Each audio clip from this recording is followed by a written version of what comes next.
un bonjour ou rebonjour. Donc dans cette session, cet après-midi, on va aller un petit peu plus loin. Parce que ce matin, donc, on a parlé de soins individuels, de thérapie, d'exploration intérieure.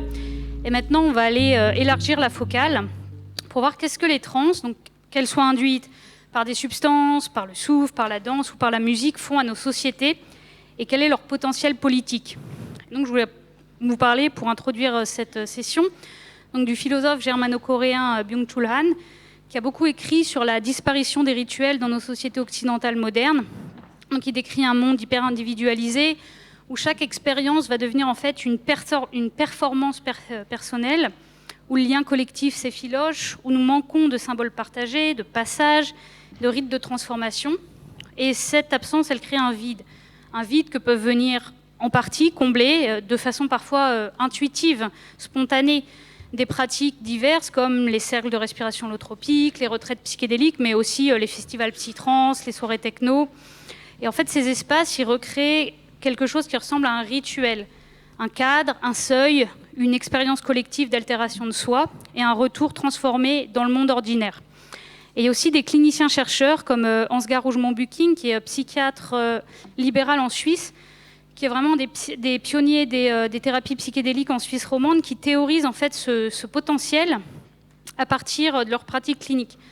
Et la thèse centrale qu'il développe dans son super livre Vampirocène, c'est que nos sociétés souffrent d'une dissociation traumatique structurelle collective, donc c'est-à-dire une fracture profonde qui va nous couper de nous-mêmes, des autres et du monde, et qui sont entretenus par des systèmes économiques et sociaux qui récompensent en fait, l'anesthésie émotionnelle. Et les expériences psychédéliques et de façon plus large, toutes les pratiques de transe, sont pour lui des outils pour surmonter cette dissociation, donc individuellement d'abord en pratiquant, et par ricochet collectivement. Mais, et c'est là où la session de cet après-midi, à mon sens, elle est particulièrement intéressante, ce potentiel, donc il ne va pas être sans danger, ou en tout cas sans écueil. Parce que donc, ces expériences, elles s'inscrivent toujours dans un cadre en fait, qui donne du sens à ce qui se passe. Et en Occident, ce cadre, il est quasi systématiquement néo-chamanique. En fait, on va emprunter à des traditions autochtones, donc qu'elles soient andines, amazoniennes, sibériennes, des rituels, des symboles, une cosmologie, parfois sans les comprendre et souvent sans vraiment respecter leur contexte d'origine. Et donc c'est là que la question de l'appropriation culturelle et du néocolonialisme peut se poser. Donc, par exemple, des retraites d'ayahuasca à l'autre bout de la planète, donc avec des cérémonies reconstituées par des Occidentaux pour d'autres Occidentaux, des emprunts à des peuples dont les savoirs ont été spoliés et qui voient du coup aujourd'hui leurs pratiques sacrées commercialisées dans un but de profit. Et donc, ce n'est pas une question secondaire, ça touche directement à l'éthique de ces pratiques et à leur dimension politique. Et donc là, les deux intervenants qu'on va entendre maintenant, ils vont nous aider à pouvoir penser tout ça, donc à tenir ensemble donc les promesses, les écueils, à questionner les cadres qui encadrent nos expériences et également à explorer ce que pourrait être une pratique de la transe, donc véritablement engagée, consciente de ses effets dans le monde. Et donc pour explorer tout ça, on va d'abord écouter donc, Denise Lombardi, qui est anthropologue, docteur associé au laboratoire Groupe Société, Religion et Laïcité et auteur de l'ouvrage que vous pouvez retrouver au stand, Le néo-chamanisme, une religion qui monte. Et donc ces recherches portent sur les spiritualités contemporaines et le néo-chamanisme en France et en Italie. Donc ces pratiques issues des traditions autochtones, réappropriées puis reconfigurées donc pour un public occidental en quête de sens et en quête de soins. Et donc pour cette intervention, elle va appliquer donc ce regard-là analytique à un terrain spécifique qui nous intéresse aujourd'hui, le cadre néo-chamanique dans lequel s'inscrivent souvent les thérapies psychédéliques underground. Donc ça a une invitation pour nous tous et toutes, donc à voir avec lucidité les imaginaires, les emprunts culturels et les hiérarchies de savoir qui structurent ces espaces, souvent bien sûr de façon invisible pour celles et ceux qui y participent. Merci déjà pour m'avoir invité, merci à François, merci à Filippo qui a fait mon nom. Et je suis très heureuse d'être ici. Et moi, je me suis occupée du néo-chamanisme sans l'utilisation des substances psychotropes. Et donc, il s'agit là de séminaires que vous pouvez trouver plus ou moins un peu partout en Europe à ces moments, qui durent plus ou moins 48 heures, 4 jours, maximum une semaine, pas plus que ça. Et il faut les penser en effet comme des véritables dispositifs rituels des soins Et c'est d'abord des cadres qui produisent des expériences, des transformations. Restons un peu sur ce thème un peu générique. Mais d'où ça vient tout ça? Comme la collègue vient de dire, en effet, c'est des techniques, plutôt je préfère les penser et les définir en tant que techniques, qui ont été créées un peu de toutes pièces par un anthropologue qui s'appelle Michael Arner, qui est mort il y a une dizaine d'années, qui était professeur à l'UCLA à l'époque de la contre-culture et qui avait fait des études sur les Jivaros. À cette époque-là, il avait fait ses recherches en Équateur avec les Jivaros. Au début, il rencontre cette population qui a été une des populations les plus connues pour avoir résisté aux missionnaires, donc des gens qui combattaient beaucoup, qui coupaient les têtes des ennemis et les rétrécissaient. Donc voilà, il y a tout aussi un imaginaire sur les Jivaros. Et il se rend compte au début de sa recherche que ces gens-là avaient toute une cosmologie animiste et ils prenaient de l'ayahuasca pour pouvoir entrer en contact avec tous les esprits qui peuplaient leur univers. Et dans sa thèse, il dit aussi qu'il donnait de l'ayahuasca même aux nourrissons, même aux chiens. Donc voilà. Et donc il rentre aux États-Unis et commence à réfléchir comment pouvoir essayer de reproduire cette expérience sans l'utilisation des psychotropes. Et il découvre que c'est à travers l'utilisation du tambour qu'on peut atteindre un état altéré de conscience ou un état modifié de conscience. Et donc, mais à part ces expériences avec les Jivaros et l'ayahuasca, tout ça, il y a deux éléments majeurs qui contribuent à ce qu'on peut appeler maintenant néo-chamanisme, c'est-à-dire c'est les écrits des Mircea Eliade, l'historien romain des religions, que à cette époque vient d'être traduit en anglais, et les travaux de Carlos Castaneda. Donc, on voit bien que, en effet, de la part des Mircea Eliade, c'est la vision tripartite du monde, avec les chamanistes sibériens, avec les voyages chamaniques dans les trois mondes, voilà. Et Carlos Castaneda, c'est la figure du chaman qui devient une figure des références et l'utilisation des substances psychotropes. C'est intéressant de dire que les termes chaman, en effet, c'est un terme plutôt unique qui était censé être utilisé que pour le chamanisme sibérien, mais c'est à partir de la contre-culture que ça devient en effet un peu un terme qui est diffusé un peu partout, et donc on parle de chaman pour définir ces experts rituels. Et selon moi, là, on arrive un peu sur les premiers points, c'est-à-dire qu'à travers cette codification du chamanisme, on efface en effet tout ce qui est la transmission, tout ce qui est l'héritage qui faisait à l'époque et qui fait encore qu'on peut définir qu'est-ce que c'est un chaman, c'est-à-dire toute une panoplie des connaissances, des pratiques qui sont transmises en effet par héritage. Et là, on voit bien que pendant les séminaires chamaniques, ce qui se passe, c'est que les gens apprennent en effet à se soigner d'une certaine manière et en même temps à soigner les autres. C'est-à-dire que tout au long des séminaires chamaniques, la personne est toujours placée dans cette double position assez ambivalente dans laquelle voilà, il est là pour se faire soigner n'importe quel traumatisme ou aussi problème physique. Et au bout d'un moment, les gens font des exercices pour devenir eux-mêmes chamans. Et donc, ça, selon moi, ça devrait faire un peu réfléchir le fait qu'on a effacé des années de transmission pour un week-end, un petit week-end, 48 heures, et on sort, hop, un peu chaman. Et donc, et l'autre chose qui m'a été un peu donnée de voir, moi, je fais surtout du terrain ici en France, dans le sud de la France, mais j'ai aussi participé à des séminaires chamaniques en plein cœur de Paris, c'est-à-dire vous pouvez trouver des séminaires chamaniques partout, ça ne pose pas de problème. Et aussi en Italie, et je suivis aussi un groupe de Français au Mexique qui était dans un voyage de tourisme spirituel avec un chaman mexicain. Après, je n'aurai pas le temps de parler du chamanisme mexicain, parce que là, c'est encore une autre couche qu'on peut rajouter, car les chamans pour occidentaux, souvent, ne sont pas reconnus par leur peuple, par leur propre communauté. C'est-à-dire, ils sont vus un peu, pas comme des escroqueurs, mais des gens qui font de l'argent en s'appropriant de leur culture et en la vendant, en la mettant sur les marchés, comme si c'était une commodité, c'est-à-dire un bien de consommation.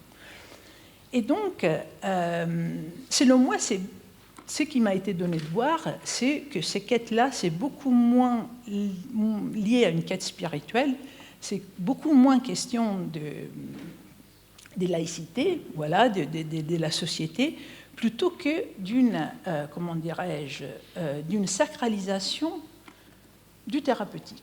C'est-à-dire, on est un peu dans ces moments déthérapeutisations de la société. On l'a bien vu ce matin avec les collègues. Et c'est beaucoup moins, en effet, une recherche des transcendances, une recherche mystique, qu'une recherche liée au bien-être, au fameux well-being.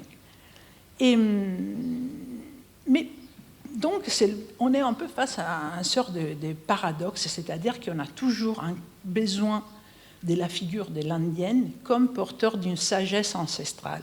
Déjà, on pourrait se questionner qu'est-ce que c'est une sagesse ancestrale, c'est-à-dire on a cette image figée d'un Indien qui apparemment, du fait qu'il est indien, il connaît tout, sans vraiment réfléchir au fait que l'histoire, il n'y a plus de peuples premiers, et dans tous les cas, la lecture des peuples premiers, c'est une lecture historique. Donc on a cette idée d'un chaman qui est issu d'un ailleurs ancestral, tandis qu'on n'a pas vraiment des vraies données, par exemple, historiques sur ça. C'est-à-dire, souvent, on retrouve des commentaires par rapport, je ne sais pas, les images de Lascaux plutôt que d'autres, tandis qu'on prend un petit morceau de l'histoire en la faisant devenir l'histoire la plus importante, la seule histoire possible.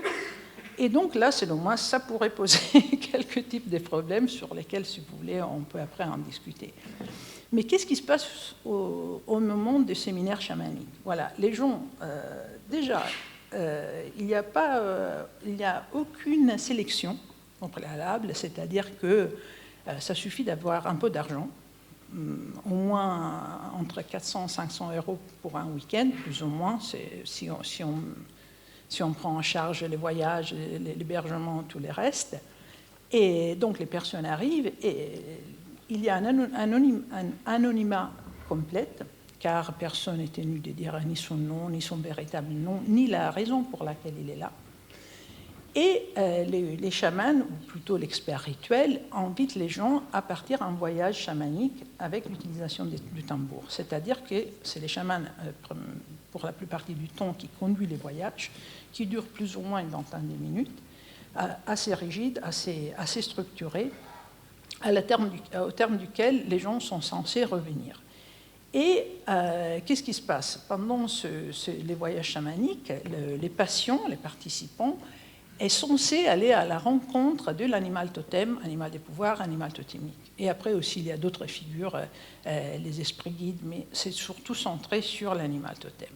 Et là aussi, c'est assez intéressant parce que c'est un voyage qui est à la fois à l'intérieur et à l'extérieur du corps. C'est-à-dire que ça se passe à travers une visualisation, c'est ça, en effet, c'est ça qui ça se passe, assez guidé, très carré. Les chamans, avant, décrivent un peu qu'est-ce qui va se passer, comment doit être cet animal, donc, et ce qui est demandé, c'est d'avoir un vrai contact avec cet animal totem, c'est-à-dire avoir une expérience kinesthétique. Et on peut parler d'une sorte de territorialisation du corps, c'est-à-dire que la plupart des voyages sont censés se passer à l'intérieur du corps. Donc la personne est censée rentrer dans soi-même à travers le souffle, la respiration, pour aller à la recherche de cette entité un peu chimérique qui représente un animal, ça pourrait être un animal réel, mais aussi un animal disparu ou un animal qui n'existe pas, et essayer d'avoir une relation avec cet animal, le toucher, lui parler, le reconnaître, et après, avec cet animal, entretenir toute une relation qui va durer bien au-delà de l'expérience chamanique en tant que telle. Et donc, ça enchaîne sur les 48 heures, on fait plusieurs voyages. Les bouts, c'est que tout le monde arrive à voir son animal totem, parce que si pendant les premiers voyages, on se dit, bon, je ne sais pas, bon, je ne suis pas sûr, qu'est-ce que c'est, au bout d'un moment, au fur et à mesure, tu le trouves. C'est presque impossible de ne pas avoir ces contacts-là. Et c'est ce que je disais, c'est que c'est une entité, en effet, qui est censée être soit réelle, soit pas réelle. Et ce qui est intéressant aussi, que les gens réfléchissent, c'est-à-dire qu'après, tout le monde se regarde un peu bizarrement, on se dit, mais est-ce que je l'ai vraiment trouvé ou pas? Et c'est sur ce discours-là, en effet, qui se crée d'une certaine manière ces dispositifs qu'on pourrait appeler thérapeutiques, ou je ne sais pas quoi. Il y a beaucoup d'experts du monde du soin, donc qui peut-être ce serait beaucoup plus à eux de me dire est-ce que ça c'est déjà du thérapeutique ou pas. Et donc, tout au long alors, pour revenir, Michael Harner a vraiment codifié la façon d'aller à la rencontre de l'animal totem. Et donc là, les voyages chamaniques ont été vraiment labellisés. Après, dans les séminaires, les experts rituels, les néo-chamans, on peut l'appeler comme on veut, ne disent pas souvent qu'ils se réfèrent à Michael Harner. Mais ce qui m'a été donné de voir, c'est un peu toujours la même structure qui revient. Et donc, après, on utilise cette entité pour aller pour faire d'autres voyages. Par exemple, je sais pas, je me souviens qu'il y avait dans un des séminaires de la Foundation for Shamanic Studies, c'était qu'avec l'animal totem, il fallait aller à la rencontre des âmes des morts qui étaient en train de passer dans l'au-delà. Et donc, on fait tout. Notre voyage, c'était d'aller à une sorte de forge pour jeter tous les problèmes, toutes les douleurs, tout ça. Donc, on enchaîne plusieurs voyages, et ça forme une sorte d'écologie contemporaine du soin, on pourrait l'appeler. Et après chaque voyage, il y a un moment de partage. Mais là encore, c'est un partage assez intéressant, parce que les gens ne sont pas censés vraiment de dire qu'est-ce qui s'est passé. C'est toujours dans l'anonymat, un anonymat qui, selon moi, est protecteur par rapport à la situation, qui reste, selon moi, très, très, très délicate, car ce qui m'a été donné de voir, les publics, c'est surtout des femmes entre 35 et 60 ans, plus ou moins. Ça, c'est en gros les publics majeurs que j'ai un peu repérés. Avec un certain niveau d'études en plus, plutôt milieu urbain, dans un moment charnière, c'est-à-dire c'est, je sais pas, un deuil, une séparation, la perte du travail, peu importe, un moment qui fait toujours un avant et un après. Ce qui m'a un peu interpellée, et donc je réfléchissais un peu ce matin en écoutant les collègues, c'est que pour ce qui concerne la réduction du rythme, on se dirait, voilà, c'est un séminaire, 48 heures, qu'est-ce qui se peut passer? Ça ne se passe rien, parce que les gens sont allongés plus ou moins comme ici, un peu avec du palo santo, des encens, bien entourés. Mais j'ai assisté à des gens qui décompensent d'une manière assez grave, parce que c'est ça qui se passe, parce que vous que les gens ne sont pas, entre guillemets, recensés, bon, voilà, à l'avance, donc il n'y a aucun texte, aucun questionnement à l'avance. On ne sait pas trop les niveaux des gens, les niveaux psychologiques, je ne peux pas dire psychiques, mais même pas psychologiques, et donc il y a souvent des gens qui décompensent d'une manière, selon moi, grave, avec une prise en charge un peu faible, j'oserais dire. Après, certains chamans proposent des soins les jours suivants, mais ce n'est pas toujours le cas. C'est-à-dire après, les gens rentrent chez eux tout seuls avec leur paquet, leur bagage, des trucs qui sont sortis dans un cadre qui, selon moi, n'est pas du tout sécurisé. Et donc, c'est pour ça qu'on parle souvent des substances avec toute la peur qu'il y a sur l'utilisation des substances. Qu'est-ce que c'est ce truc-là? C'est dangereux, tandis que ça pourrait être beaucoup plus dangereux assister à 48 heures des voyages chamaniques, je ne sais pas, dans l'Auvergne, dans une très belle maison avec une piscine à côté, et rentrer chez soi avec tout un tas d'émotions que personne n'a été capable de gérer, parce que c'est un peu ça. C'est-à-dire, c'est pas des... Et ça m'interpelle beaucoup, c'est-à-dire qu'il y a toutes ces focalisations sur, justement, une tentative de médicaliser des expériences, tandis que les gens cherchent, essayent, expérimentent les mêmes expériences dans des cadres tout à fait, comme ça, en free, avec un certain risque, selon moi. Et c'est vrai que voilà, c'est des milieux dans lesquels on voit se surposer plusieurs logiques. C'est la logique médicale, psychologique, spirituelle. Mais dans tous les cas,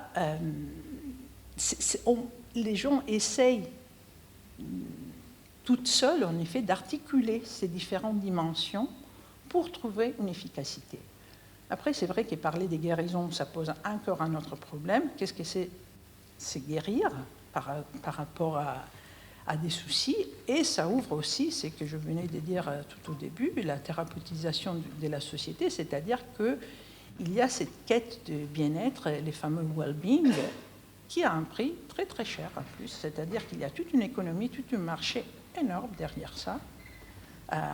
Après, c'est vrai que c'est un métier, les gens y travaillent, les gens y vivent, mais totalement sans aucune... voilà, je n'aime pas dire réglementation, j'aurais du mal à avoir ce type de marché réglementé.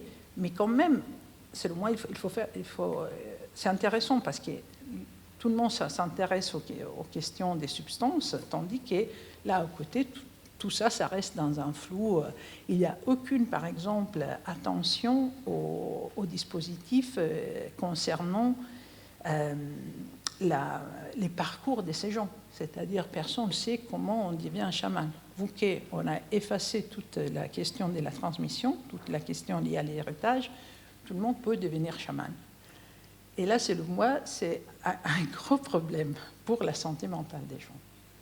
Et voilà, je pense que je suis restée dans les 20 minutes. Je dis, après,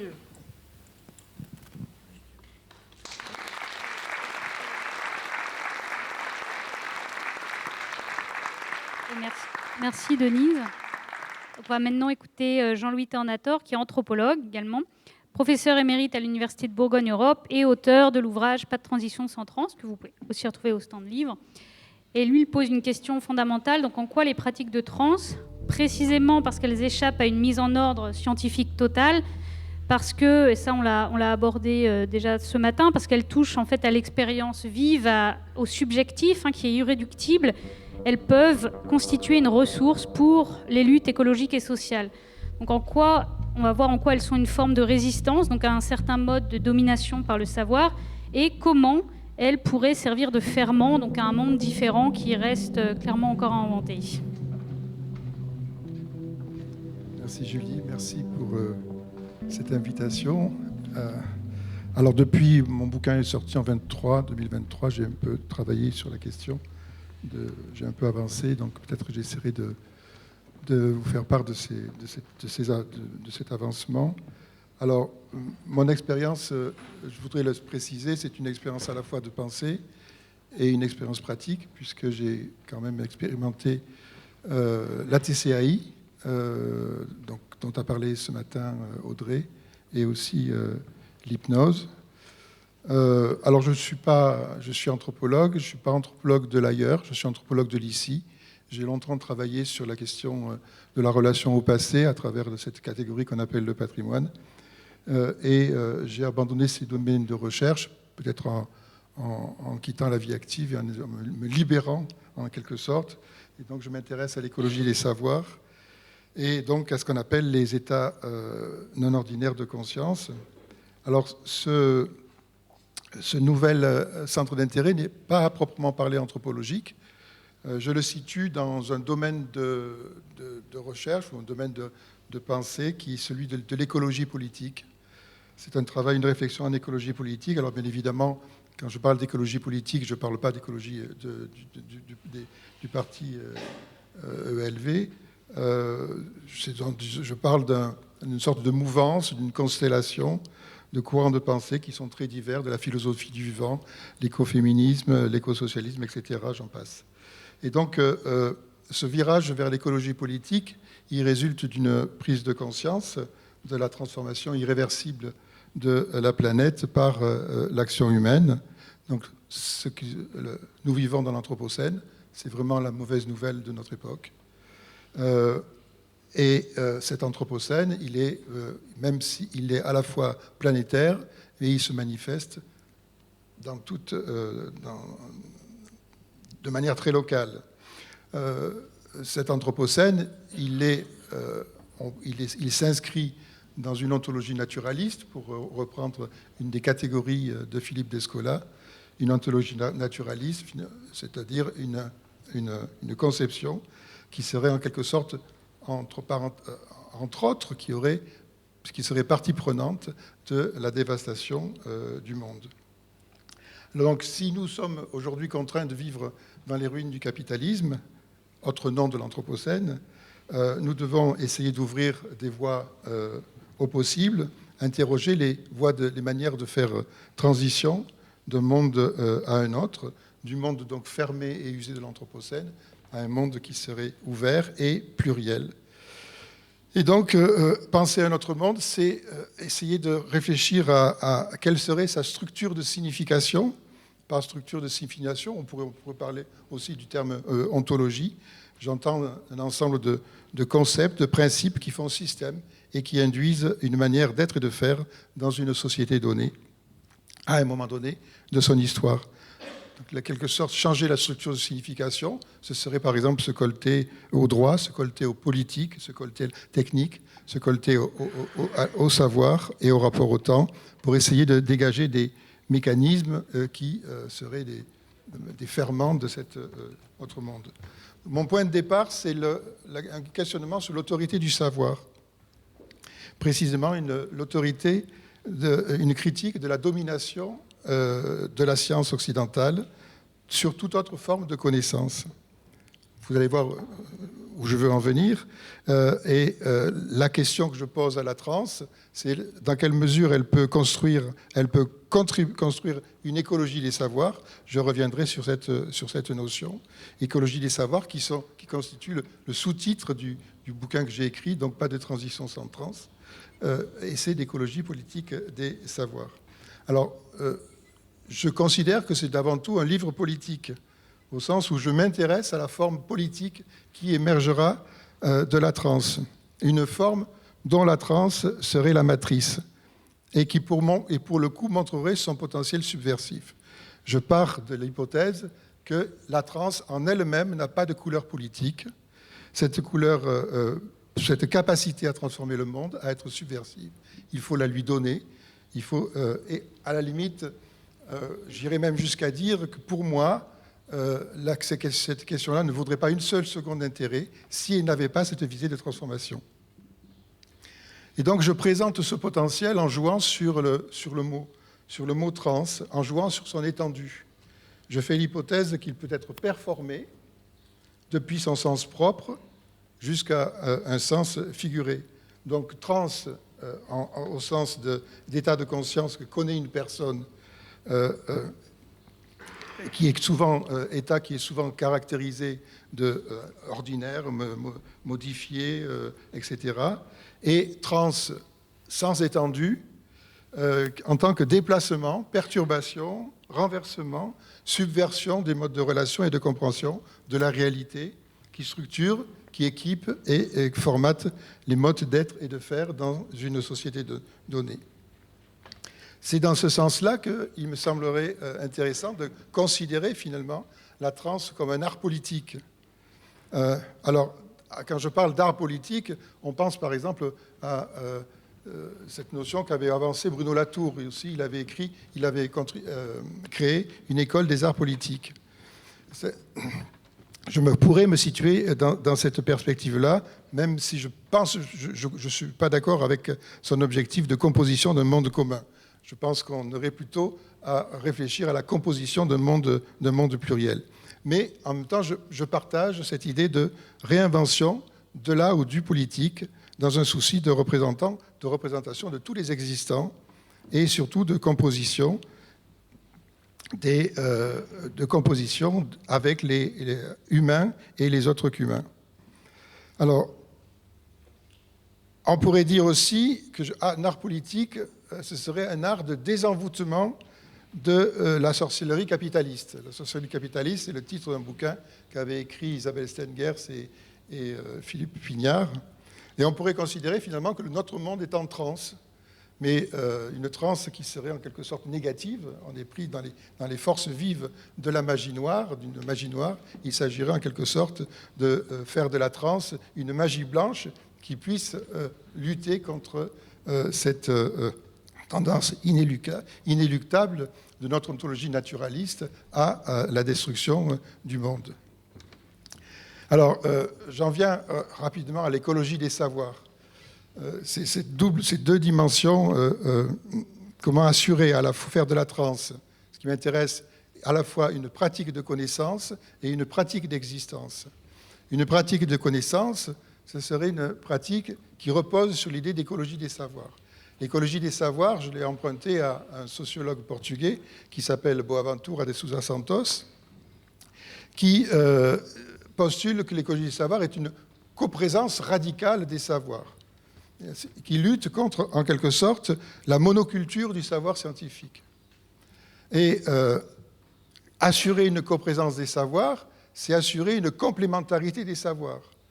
Et en ne postulant pas qu'il y ait une domination a priori de savoir, d'un savoir ou de savoir sur d'autres.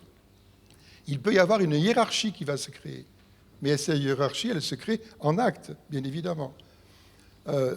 Ce matin, d'ailleurs, je pense que c'est Audrey qui a suffisamment insisté sur le fait de la complémentarité des savoirs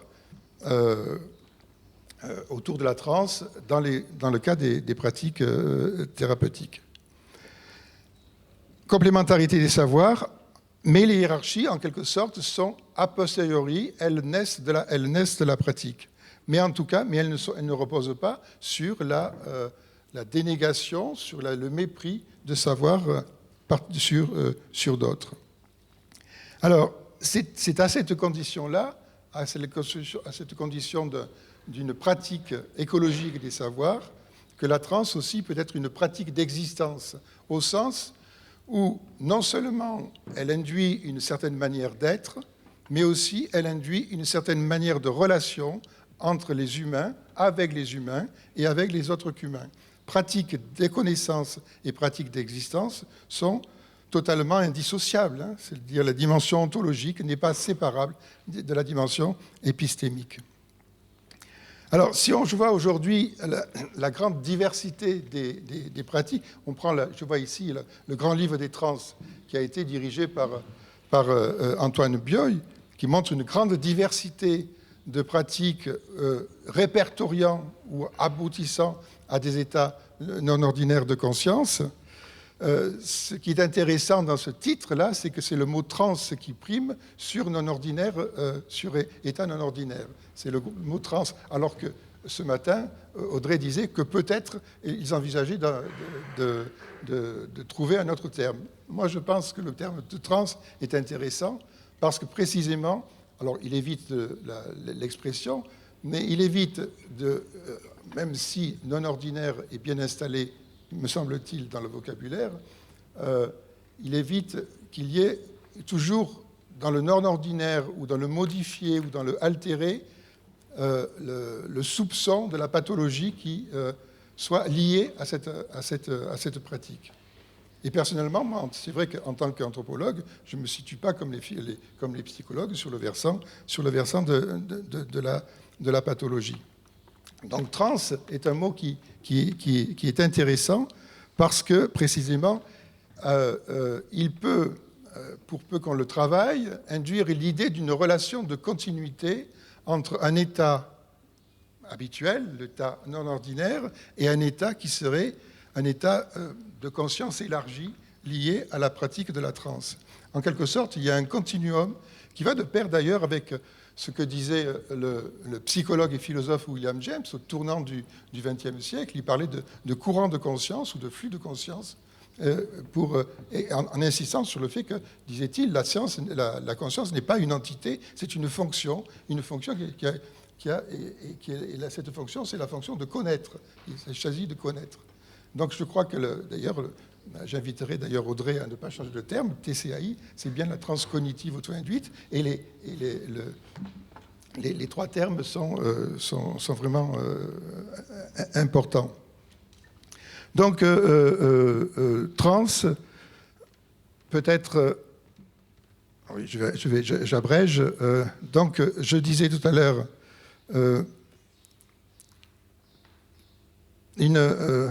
alors, attendez, je me suis perdu dans mes notes. Je vais me retrouver. Grande diversité des pratiques qui correspondent... Alors, une grande diversité des pratiques dans nos sociétés, grande diversité, Denise l'a rappelé, grande diversité qui bénéficie à la fois des flux qui viennent du courant New Age, des flux qui sont apportés aussi par les anthropologues, avec la question, entre guillemets, de l'appropriation culturelle, sur laquelle on pourra revenir. Grande diversité de pratiques. Ce qu'il faut constater, et c'est personnellement, moi, je trouve ça assez problématique, c'est que ces grandes diversités de pratiques, ça a été souligné, sont centrées uniquement sur le soi et sur le bien-être. Et la culture scientifique qui s'en saisit de cette manière-là, individuelle, centrée sur le soi et le bien-être. Je crois que s'il y a des exemples à prendre auprès des peuples autochtones, ce n'est pas tellement de prendre des techniques, d'aller puiser de droite à gauche des pratiques comme le chamanisme, mais c'est précisément de prendre des éléments de matrice de signification.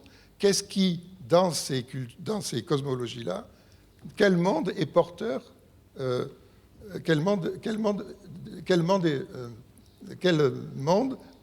porte ces pratiques-là. Autrement dit, si on doit, et ça c'est ce qui est intéressant, c'est qu'aujourd'hui, il y a un mouvement de résurgence des peuples autochtones, et ce mouvement de résurgence est un mouvement de repenser par les peuples autochtones eux-mêmes des cosmologies et de la manière dont ils se situent par rapport au monde naturaliste, par rapport au monde des Blancs. Donc s'il y a pas des emprunts, en tout cas des exemples ou des connaissances à prendre auprès de ces peuples-là, auprès de ces cosmologies-là, c'est moins des techniques que des matrices de signification qui peuvent nourrir nous-mêmes notre volonté de changement des matrices de signification. Cela suppose de considérer non plus la transe comme quelque chose qui serait centré uniquement sur soi et sur la personne, mais comme un élément qui implique à la fois un collectif et qui constitue et qui serait le ferment d'un commun. Cette question du collectif a été soulevée ce matin. Ce qui me paraît intéressant, c'est que quand on lit la littérature anthropologique, on s'aperçoit que les pratiques de transe chez les peuples à transe, on va dire ça, les peuples à transe, les pratiques de transe ne se font jamais seules. Elles se font avec. Et elles se font avec un collectif, avec une audience qui porte l'événement, même si la transe, elle concerne une seule personne. Je pense par exemple à la tarentelle, au tarantisme. On voit des personnes, c'est une seule personne qui est accompagnée par la musique autour d'elle. Donc, et ce qui me paraît important, c'est que s'il y a une invention de la transe à penser aujourd'hui, une invention de la transe qui soit le ferment de la transformation du monde, cette dimension collective, mais plus que collective, cette dimension de commun doit être est cruciale. Elle se joue au niveau de la constitution de ce que j'appelle un pacte ontologique. C'est-à-dire, pacte ontologique, qu'est-ce que nous avons, quelle conception du monde nous avons en commun? Est-ce que c'est une conception du monde de la séparation, de la domination de savoir sur l'autre, qui est caractéristique du monde de l'Anthropocène, ou est-ce que c'est un monde plutôt ouvert sur la relationnalité et sur le faire avec, qui serait caractéristique des nouveaux paradigmes qui traversent aujourd'hui l'écologie politique? Je voudrais terminer sur ce que pourrait être la transe, dans la perspective que je défends. Elle aurait 4 caractéristiques. Pour moi, elle serait sauvage. La transe est sauvage parce qu'elle est par-delà nature et culture, pour reprendre le titre célèbre du bouquin de Philippe Descola. Par-delà nature et culture, parce qu'elle refuse de surfer sur la division nature-culture, ou alors elle va la reconsidérer en disant qu'effectivement, s'il y a plusieurs cultures, s'il y a une infinité de cultures, il y a aussi une infinité de natures. Et c'est cette pluralité des natures-cultures qui fait finalement que ce basculement vers le sauvage, mettons, considérons que cette notion a une amplitude politique. Elle est rituelle, nécessairement rituelle, parce qu'il n'y a pas de transe sans rituel, et finalement, Audrey l'a rappelé ce matin, chacun trouve son geste, son inducteur comme ça, qui est un rituel à soi, qui va faire déclencher la tranche, ou pas forcément, ça marche pas forcément à tous les coups. Elle est rituelle, elle est collective, je l'ai déjà dit, elle ouvre sur un commun. Et puis finalement, moi je dirais qu'elle est narrative. Elle est narrative parce que la transe, elle se défie de toute description qui serait fine, qui serait en quelque sorte définitive. Aller au plus près de la description, c'est par exemple le travail de la microphénoménologie. Je ne critique pas du tout la microphénoménologie, mais j'ai l'impression que c'est chaque fois arriver au plus fin de la description pour chaque fois rater ce qui se passe dans le moment de la transe. Je suis personnellement convaincu qu'il y aura quelque chose qui échappe toujours à la transe. C'est ce que disait d'ailleurs, comment il s'appelle, le pionnier de l'hypnose. Pardon? Non, non, pas Roustan. Non, qui a écrit avec Stengers. Bon, qui disait finalement, à partir du moment où on a essayé de ça va me revenir, on a essayé de comprendre scientifiquement l'hypnose, c'est là que les difficultés ont commencé, et c'est que la frustration a commencé. On n'y comprend rien. L'hypnose, elle est fuyante, elle est labile. Bon, il disait ça en 88, 89. Peut-être que ça a évolué. Pas Charcot, non. Chertog, voilà, merci. Chertog, oh là là. Et il disait, alors que les chamans, eux, avaient à leur disposition tout un ensemble de croyances, un système explicatif qui les satisfaisait. Nous, à partir du moment où on a essayé de mettre en marche notre système explicatif, qui est à dire, qu'est-ce que c'est notre système explicatif? C'est notre culture scientifique. À partir de là, on ne connaît que des frustrations, parce que ça nous fuit, finalement. Et finalement, ceux qui fuient se racontent. Ce qui fuit ne se décrit pas, mais se raconte. C'est cette idée de poétique des trans. La transe est un faire, c'est quelque chose qui est de l'ordre de la création et qui est de l'ordre de la représentation par le langage, par le geste, par le théâtre, par la musique, par toutes sortes d'expressions artistiques. Puis de toute façon, on sait très bien que les artistes sont bien évidemment les premiers transeurs. Merci.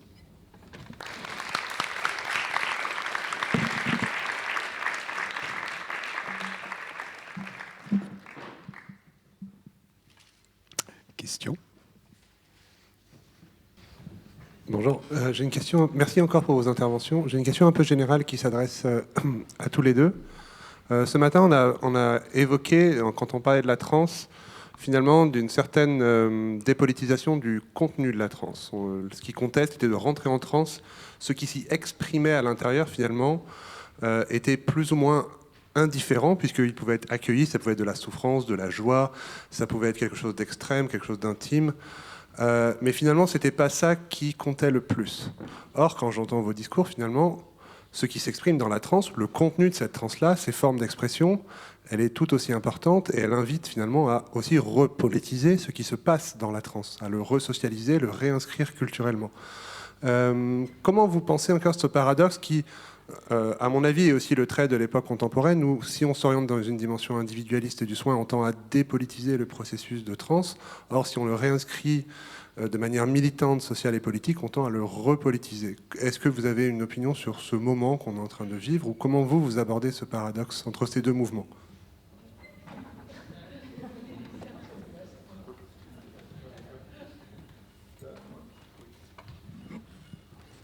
Ce qui est intéressant, Roustan, comme Stepanov, Charles Stepanov d'ailleurs, ont fait de l'imagination le moteur de la transe.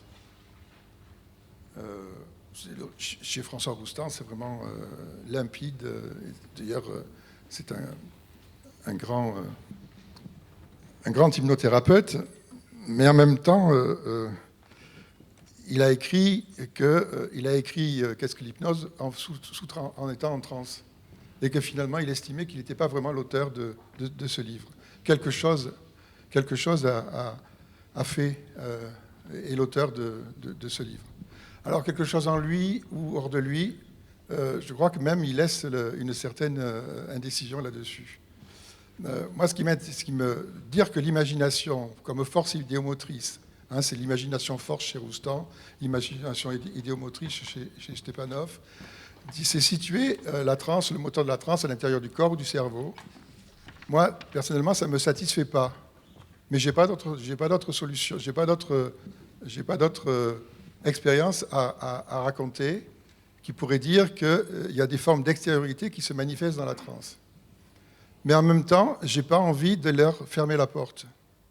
Et c'est pour ça qu'il me semble que considérer les phénomènes de transe aujourd'hui dans nos sociétés suppose de dépasser le couple savoir-croyance. On évacue ça, parce que ça ne nous mène à rien. Mais on peut faire des hypothèses, on peut être ouvert à des hypothèses qu'il y a des agences, ou des agences qui œuvrent dans ce moment-là, quelles qu'elles soient. Vous pouvez les appeler des fantômes, des esprits, de l'énergie, de la spiritualité, tout ce que vous voulez, qui agissent, pourvu qu'elles soient partagées. C'est la question, c'est que ces agences-là, elles trouvent une résonance avec d'autres. C'est la question du collectif. Donc moi, je suis d'accord avec vous, surtout ne pas évacuer le contenu, surtout ne pas chercher, on peut chercher qu'il y a des modifications dans le cerveau qui se passent à un moment dans la transe, effectivement, ça ne dira rien de ce qui se passe dans la transe. Mais s'en approcher le plus possible, effectivement, c'est laisser la porte ouverte aux différentes entités qui peuvent s'y manifester. Je n'ai pas d'expérience particulière à raconter. Moi, je n'ai pas rencontré de fantômes dans la transe, je n'ai pas d'esprits qui sont manifestés, mais n'empêche que je fais l'hypothèse vivante, c'est un terme que William Chase employait, l'hypothèse vivante qu'il y a la possibilité que l'ouverture à des extériorités soit une manière d'élargir le monde. Prendre en compte le contenu, c'est une manière d'élargir le monde, d'agrandir le monde. Je ne sais pas si ça répond à votre question. Non? Je n'ai pas entendu. Ah bon, d'accord.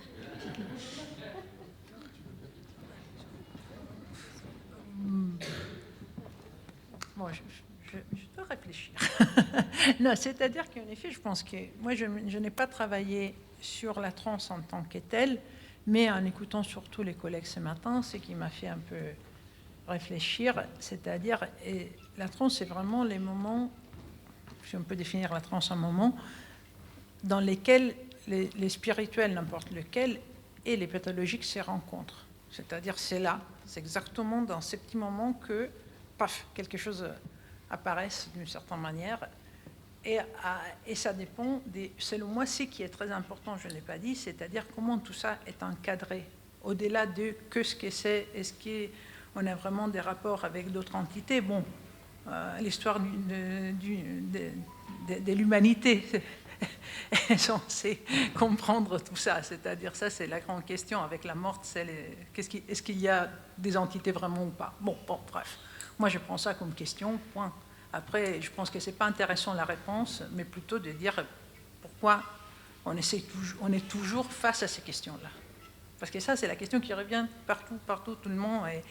Et on voit bien qu'il y a une technique, telle que la transe, qui ne permet pas de répondre, mais quand même qui permet de vidancer un instant précis dans lequel ces deux constructions culturelles se rencontrent. Je ne sais pas si c'est pas clair, peut-être, mais bon. Et donc, voilà.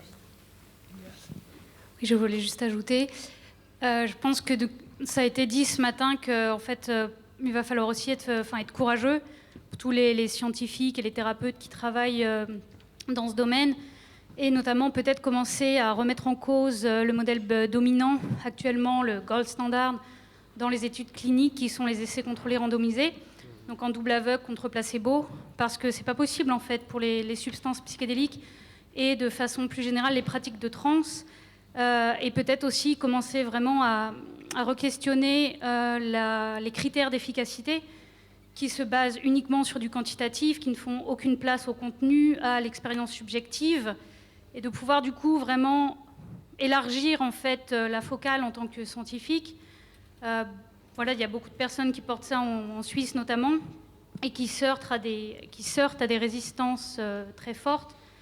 Et donc, comme dit Jean-Louis, je pense qu'il y a vraiment un moment là où le collectif va être vraiment important pour pouvoir un peu faire changer les regards, et que ces pratiques puissent être envisagées d'une façon qui sort, pas forcément qui sort complètement, mais en tout cas qui ne doit pas se plier au modèle biomédical, donc des études pharmacologiques. Merci pour vos interventions ici. J'avais une question pour vous deux. D'un côté, vous nous avez présenté avec votre livre, en tout cas, Pas de transition sans trans. J'ai l'impression que c'est plutôt un plaidoyer pour un idéal sur qu'est-ce que pourrait être la trans collectivement comme objet politique, notamment au service des luttes écologistes face au capitalisme. Mais j'ai pas entendu beaucoup d'exemples concrets. Et d'un autre côté, sur votre travail de terrain d'anthropologue, de ce que j'ai retenu, vous avez observé des pratiques qui sont marchandes, plutôt individuelles parce que anonymes, et donc qu'il n'y a pas forcément ce collectif, ce groupe, et qu'il n'y a pas d'intention politique derrière. Et la question que j'ai plutôt, c'est est-ce que vous avez observé, travaillé sur des pratiques qui sont plus, populaires, moins marchandes, qui ont cette intention-là collective politique, que ce soit thérapeutique, festif ou culturel. Voilà, merci. Pour ce qui concerne mon travail, moi, je me suis vraiment concentrée sur ces phénomènes assez spécifiques qui sont les séminaires, et dans lesquels, voilà, moi, j'ai participé exactement au père des autres participants. J'ai à chaque fois payé mes séminaires, c'est-à-dire, bon, il y a aussi les mythes de la neutralité dans les sciences sociales, et faire du terrain dans lesquels une position d'extériorité n'est pas prévue, ça engage toute une posture assez particulière. Et moi, comment dirais-je, mon intention, c'était vraiment un peu de déconstruire ces phénomènes qui est investi de cette allure très très romantique, avec cette figure de l'indigène qu'on récupère un savoir indigène. Et ce n'est pas du tout le cas. C'est-à-dire, c'était ça un peu sur ça que je pointe les doigts. C'est-à-dire, je ne suis pas sûre, c'est vrai, c'est faux, ça ne m'intéresse pas de dire c'est vrai, c'est faux, c'est efficace ou c'est pas efficace, c'est pas du tout ça, parce qu'après, les gens trouvent leur bonheur, trouvent du sens en ça. C'est ça qui est intéressant. C'est-à-dire qu'au-delà, en effet, de toute un peu cette grande mise en scène liée à la figure de l'indigène représenté par des Occidentaux, des Français, des Italiens, un peu des Suisses, un peu partout, les gens retrouvent du sens dans ce qu'ils font. À moi, c'est ça que je trouve plutôt intéressant. Personnellement, je n'ai pas trouvé cette dimension collective, mais parce que les séminaires sont faits expressément pour ne pas faire du collectif. C'est-à-dire, les gens ne participent pas à ce type de séminaire pour faire du collectif au sens politique du terme. C'est-à-dire, ils prennent ça comme une expérience thérapeutique. Et comme je disais, c'est une expérience thérapeutique sans thérapeute en réalité. Mais ce n'est pas l'endroit où les gens font du politique. Après, c'est vrai qu'il y a des manifestations comme des festivals liés au chamanisme, des festivals liés aux écospiritualités. Là, selon moi, c'est encore un autre domaine. Moi, j'ai un peu regardé du côté du festival chamanique. Moi, j'avais assisté à... quand il avait été à Dole, maintenant il se tient dans des autres endroits. Et là, c'était plutôt côté spectacularisation du soin. On revient toujours à cet imaginaire. Selon moi, on est vraiment imbriqué dans une société de l'image, une image qui devient en tant que telle, qui semble aller de soi pour devenir efficace, thérapeutique, et une sorte de soin à travers l'image. Selon moi, les soins est beaucoup plus compliqué et beaucoup plus sérieux, parce qu'il y a autre chose. C'est-à-dire, C'est différent de prendre des substances dans une ambiance festif, là on est tous d'accord, tandis quand quelqu'un a vraiment des problèmes de santé mentale, là on est dans un autre domaine selon moi, c'est-à-dire il faut être toujours de la part des victimes selon moi, il faut toujours être du côté des gens qui souffrent. Et ce que ça me fait un peu peur dans tous ces milieux-là, c'est que tout ça est pris avec une certaine légèreté. Je parle du milieu néo-chamanique, pas du milieu des gens qui font de la recherche beaucoup plus sérieuse sur les substances. Tout est pris comme, voilà, on fait un séminaire, et après je vais organiser un autre truc, la haute destillation, et on enchaîne. Là, je vois pas un danger, mais dans tous les cas... les gens, souvent, après, sont un peu livrés à eux-mêmes, toutes seules. Voilà, qu'est-ce qui se passe? Ça se passe. Tandis que c'est beaucoup plus sérieux, les recherches que les collègues sont en train de faire sur les psychotropes. Là, selon moi, le fait qu'il est dans des registres cadrés, ça donne toute une autre ampleur aussi à ce type de pratiques-là.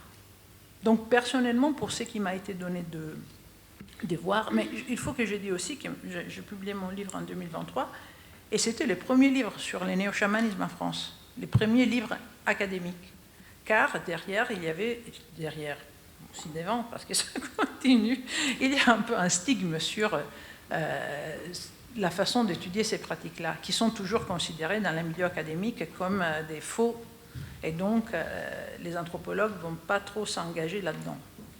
Donc il y a aussi tous des préjugés par rapport au fait de faire des études sur ce type de sujet.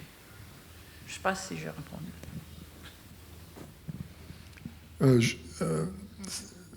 J'ai bien précisé que le travail que j'ai fait, c'est une expérience de pensée.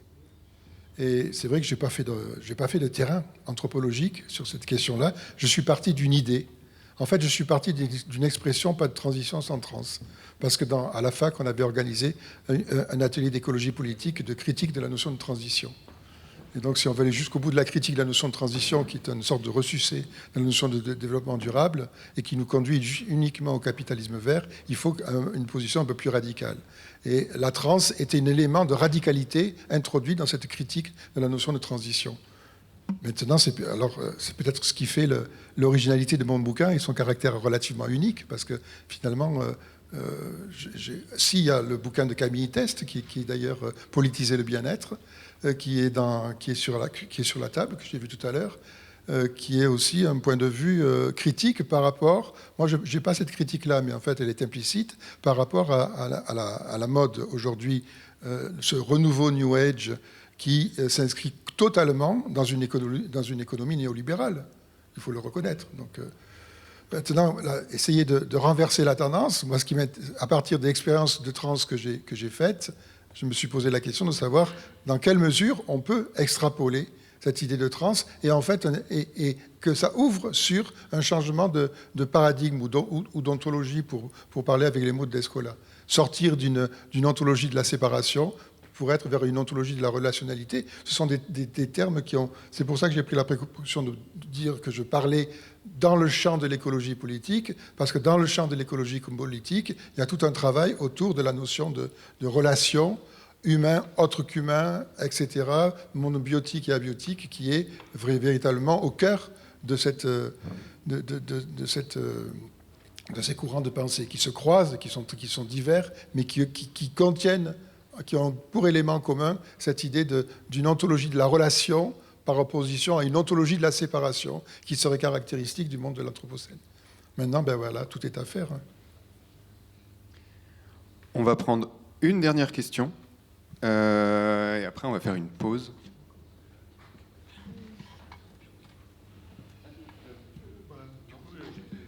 Ok, d'accord. Alors du coup, j'ai pas suivi sur qui avait... Ok. Moi, c'était juste pour te rassurer que j'accepte complètement que la trans me fuit dans la science et que du coup, l'idée avait été de dire de ne plus l'appeler comme ça, mais je tiens tellement à lui garder son nom Voilà, donc ça. Et autre point par rapport, peut-être juste pour compléter la réponse, c'est qu'il existe de plus en plus de... Alors c'est des données concrètes, c'est pas des réflexions théoriques sur le fait que les pratiques d'étalons ordinaires de conscience, elles rendent les individus plus sensibles à leur environnement, donc ce qui peut laisser supposer qu'ensuite ils vont avoir des comportements politisés, beaucoup plus orientés. Il n'a pas été démontré, par exemple, que les individus qui pratiquent de la méditation vont tous voter écolo, manger bio, vegan, etc. Cependant, c'est un champ qui se développe de plus en plus, qui s'appelle l'éco-psychologie, qui rallie en fait toute une communauté de chercheurs qui touche à tous les états non ordinaires de conscience. Donc certes, il y a une sorte de consensus de porter ces états autour du bien-être et du soin, mais de plus en plus de chercheurs aussi essaient d'amener des données comme quoi ça oriente les individus vers une meilleure défense de leur environnement, que ce soit les humains ou le vivant, enfin le vivant en général, en proposant des expériences subjectives, on en revient toujours à ça, qui vont parfois les transcender, les rendre même plus pro-sociaux, ou les confronter à un vivant auquel ils n'avaient plus accès, et du coup les reconnecter à ça, et du coup les amener à mieux le défendre. Voilà, donc c'est tout.